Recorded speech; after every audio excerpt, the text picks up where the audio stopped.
at our Vault conference we had with a couple thousand people there, I challenged everybody to go do a certain questionnaire the first night, and the next they come and share their breakthrough with everybody. A lady sitting right here, she gets up and she says, Patrick, I have to tell you my breakthrough last night. I said, what is it? She said, for the last 20 years, all I've been trying to do is compete against men to prove that I can make as much money as they make. I'm strong, I don't need them, I'm independent. She said, the breakthrough I have yesterday is men are not the enemy. I want a husband, I want to have a family. How interesting is that, right? The person she wanted to beat the entire time, now she wants to marry. How many endless videos can we see with women in their 60s who bought into the feminist movement to make men and women equal, are sitting there saying, I regret making that decision because I'm single, never been married, don't have any kids, and I'm alone. Look, I have a kid. I used to be like that until I had my kid. Now that I have my kid, like I might be this, oh, I'm a boss bitch, da, da, da. But deep down in my heart, I would do absolutely anything to be at home and be like always with my child. There you go. But unfortunately, and have a man protecting you. Stop acting like, stop leaving out the man part. Yeah. Because for you to be home with your child, that means you got a man holding you down, protecting you. And that's what I'm saying. Like, he's right. And that shit's hard. Like, but unfortunately, since I'm by myself, I gotta hustle, you know? Yeah. But I would do anything to have a man like that. That's what we saying. That's exactly. Thank you. God bless you. God bless you for telling the fucking truth. God bless you for telling the truth. It's like this woman said, feminism has made things worse for women. They thought they were being liberated and empowered to live independent lives where they needed no men. However, they realized that they were being sold a lie and were only being taught to hate men and the concept of marriage and being aligned with their feminine selves. Women regret feminism in the sense that it took them to another level and away from what a woman is supposed to be according to the universal laws of nature. A woman is supposed to be a caregiver, a nurturer, and someone who can raise families. There's a reason why it's women who have the biological power to give birth and not men. But when women go against their nature for too long, it begins to disturb them.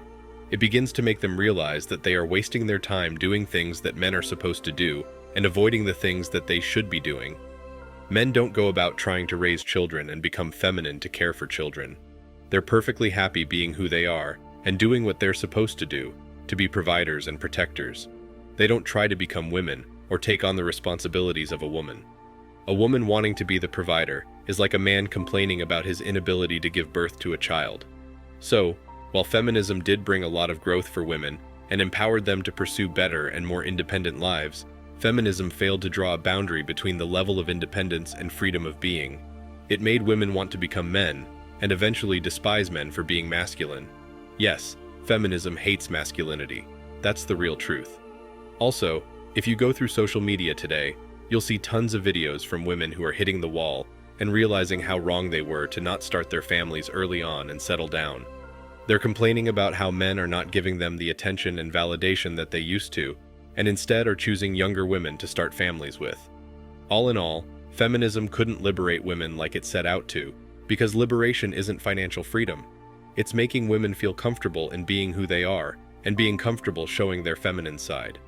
Men are and always have been providers, and they thrive when they're protecting and providing for women. It gives them purpose. Similarly, for women, their real purpose isn't being CEOs of organizations or becoming board members of large public companies. It's being female. Over time, what happened was that more and more women chased their corporate dreams, thought that they could take over men's roles in society, and practically waste away their fertile and prime years in either pursuing a career or chasing the stereotypical bad boys. But soon enough, when these women got to their 30s and above, they started realizing that with every passing year, it was becoming harder and harder for them to become pregnant. And so, started their change in mindset and realization that life wasn't just about becoming wealthy or believing in the extreme forms of feminism that make these women think they can live their lives without men or without having families and adhering to their natural feminine tendencies. Men work in the most brutal conditions and fields and make sure they put food on the table for women. Woke anti-male feminist women talk about more women being CEOs and heads of organizations, saying that every profession is patriarchal. However, they never want to take part in all those professions in which men risk their lives trying to provide for their families. What does this tell you? This tells us that women only want the best of all worlds. They want to be treated like queens in relationships. They want to be treated like something else in the bedrooms. They want to be treated like CEOs as soon as they walk in an office. They want to be treated like celebrities wherever they go. The fact is that women want free attention, validation, and recognition. They seek approval. Without having to put in any effort, they want everyone to compliment them on how terrific they are. As the men who go their own way community expands exponentially, more and more men are learning the truth about the true nature of women and how they naturally depend on men's labor and desire their free privileges. And with all the men from around the world sharing their stories about betrayal and disloyalty at the hands of women, women need to think, or there will come a time when they'd have to beg men for attention that they have and are currently receiving for absolutely free. Guys have realized that rather than chasing or spending time with women, it is better to pursue their purpose, grow their businesses, hone their craft, and follow their deepest passions. When they have a goal, they are satisfied. This goal used to be the welfare of their spouses, children, and other loved ones. Because they perceive a return on their time and commitment in this way, people are now gravitating towards pursuing their passions. Women must acknowledge this and make sure that men feel valued for all that they do for them. Loyalty must remain the most valuable quality that women can provide to a relationship. Otherwise, Western women have no chance. Nowadays, women are big on equality. They want to earn the same amount of money as men without putting in the same amount of effort.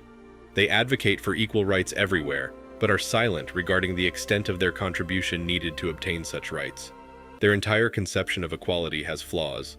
The anti-men woke feminist agenda has sabotaged everything positive about feminism, which was once well-intentioned. Instead of first-class women, it has caused women to strive to be second-class men. They want everything that men have but don't want to do all the work that men put in.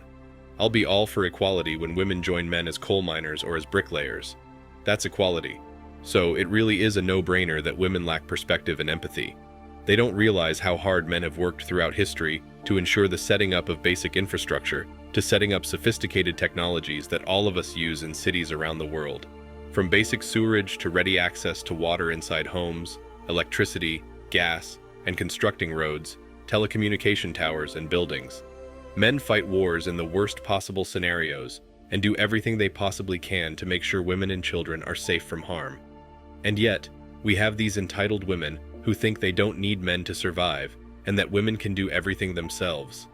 Wow.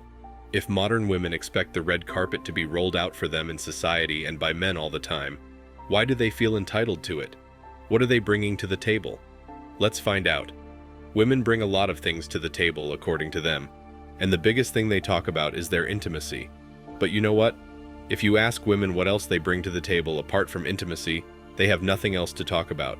The main thing women bring to the table is dishonesty. Never pay attention to what ladies say. I believe we are all aware of the truth. Simply observe the types of men that women with options favor. Look at the characteristics those guys exhibit. The priorities of a 22-year-old and a 34-year-old are entirely different. The 23-year-old desires the dominant male, the six-pack man who appears to have just stepped out of one of those modeling mags. The 34-year-old also wants the same, but someone who is also financially, emotionally, and socially strong. However, her priorities shift a little bit because those guys don't pay her as much attention as they did when she was 22. They're currently seeking men who exhibit the beta smash personality traits, good jobs, kindness, generosity, and all the other qualities they claim to have valued when they were younger. Now that they are older, they must settle with such a man. Truth is, and that's something women tend to forget, why would men want to date women at all? I suppose these are the main causes of males moving away from women and understanding that relationships with them are no longer worthwhile because of the negativity, drama, conflict, gossip, lies, and dishonesty that women bring to the relationship, overriding any potential benefits. Thanks for watching Man Reacts. Show us your love and support by liking this video, sharing it with your friends, and subscribing to the channel. Support us and help us spread support for men around the world. Do comment and share your thoughts. We're always up for a healthy debate and discussion.